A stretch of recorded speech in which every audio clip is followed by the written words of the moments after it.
ان 15 اصول میں جو اسلامی ریاست کے منشور کے طور پر ہیں، پروگرام کے طور پر ہیں، وہ 15 اصول میں سے پہلا اصول توحید فی العبادت ہے۔ اللہ اکبر۔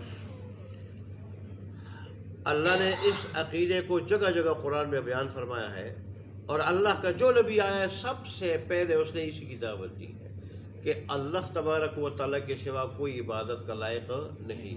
ہر نبی نے یہی دعوت دی ہے، اپنے لائے ہوئے پروگرام میں سب سے پہلے اسی کو پیش کیا ہے۔ چنانچہ یہاں پہ اللہ تبارک و یہی فرماتے ہیں وَقَضَىٰ رَبُّكَ، اور تیرے رب نے فیصلہ کیا ہے۔ کیا فیصلہ کیا ہے؟ یہ تیرا رب کا اٹل فیصلہ ہے۔ اللہ تعبدو، یہ کہ نہ عبادت کرو تم الا ایاہ، مگر اسی کی، اس کے سوا کسی کی عبادت مت کرو۔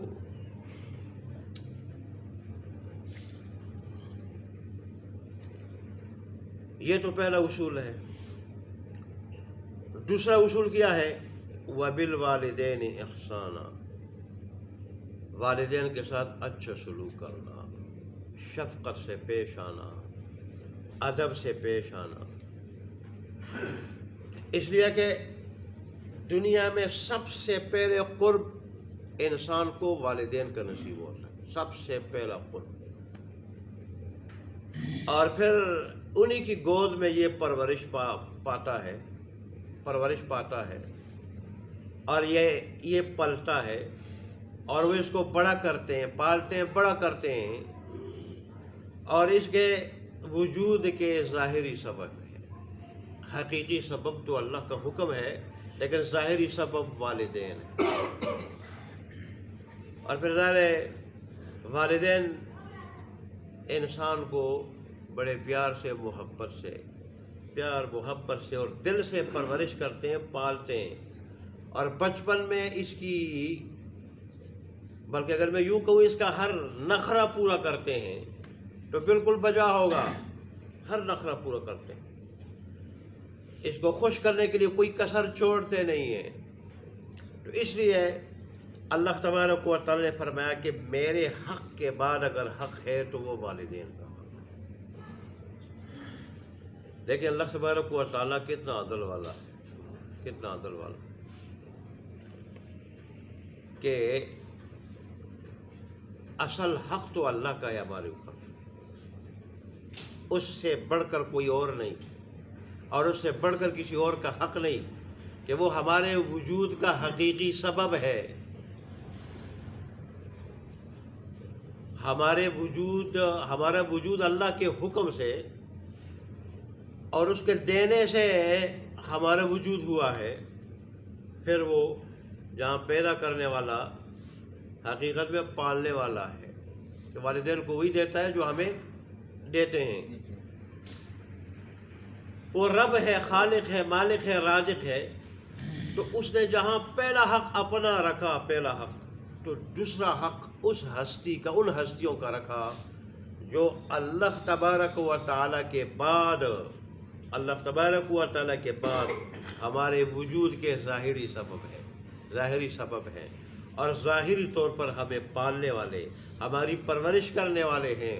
تو اللہ تبارک و تعالیٰ دوسرے نمبر پر ان کا حق رکھا کہ میرے حق کے بعد اگر انسان کے اوپر کسی کا حق ہے وہ والدین کا حق ہے۔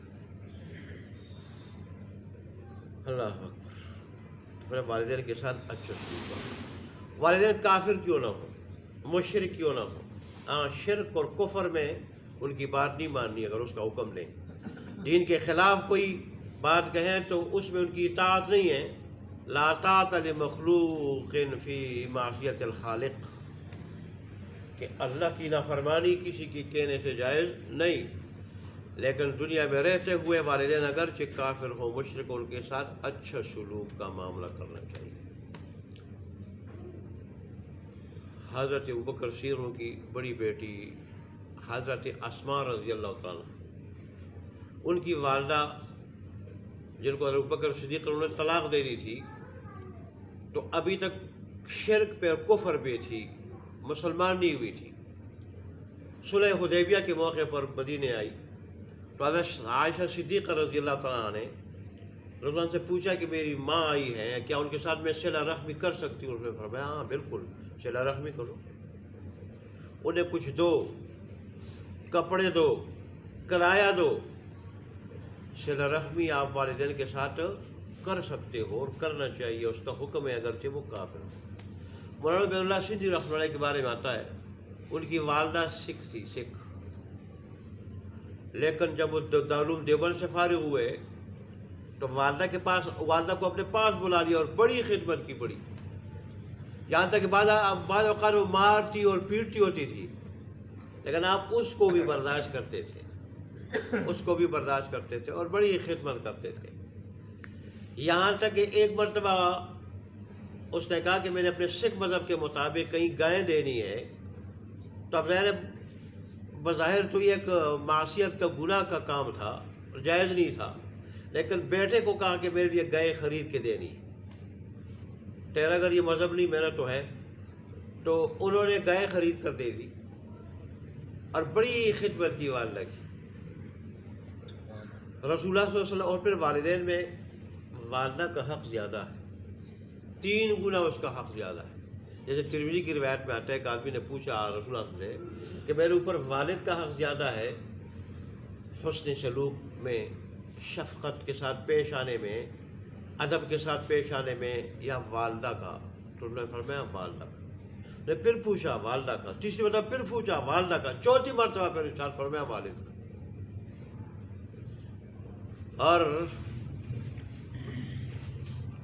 بعض علماء بھی تفسیر کرتے ہیں کہ تعظیم میں والد مقدم ہے لیکن شفقت میں، اچھے سلوک میں، خدمت میں والدہ مقدم، کیونکہ والدہ نے زیادہ مشقتیں اٹھائی ہیں، پیٹ میں رکھتے ہوئے، پھر اس کو جنتے ہوئے، پھر بڑا کرتے ہوئے۔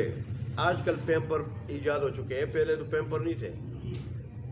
پیشاب کرتا رات کو، وہ جاگتی پیشاب والے سائڈ پہ، گیلی جگہ پہ، سردی میں، سخت سردی میں خود ہو جاتی، اس کو جو ہے خشک سائڈ پہ کر دیتی۔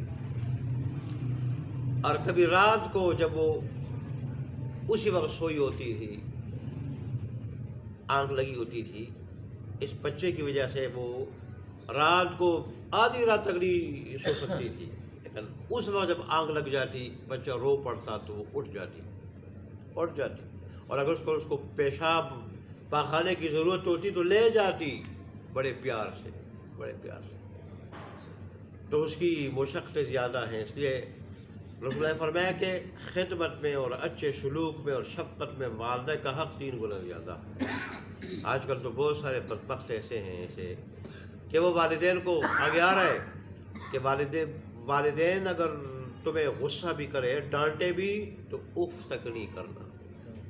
اف کا ترجمہ ہم اپنی زبان میں ہوں کر سکتے ہیں کہ ہوں تک نہیں کہنا۔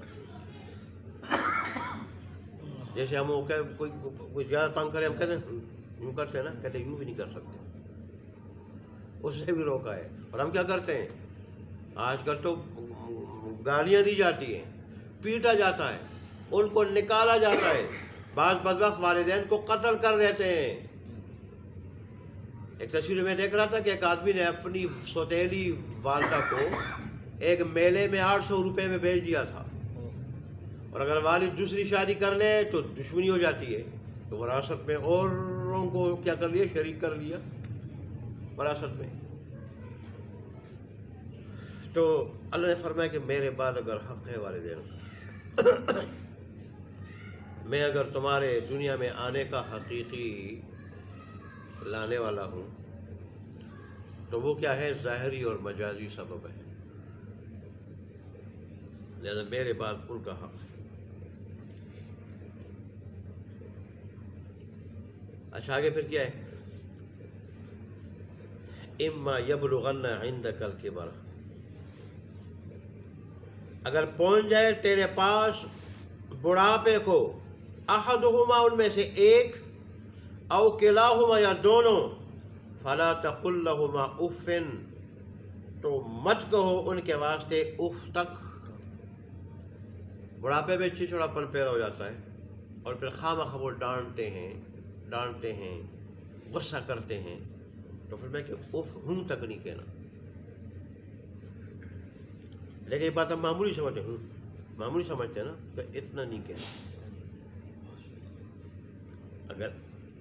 اگر اس کی ممانعت ہے تو پھر مار پیٹ، جاڑنا، گالیاں دینا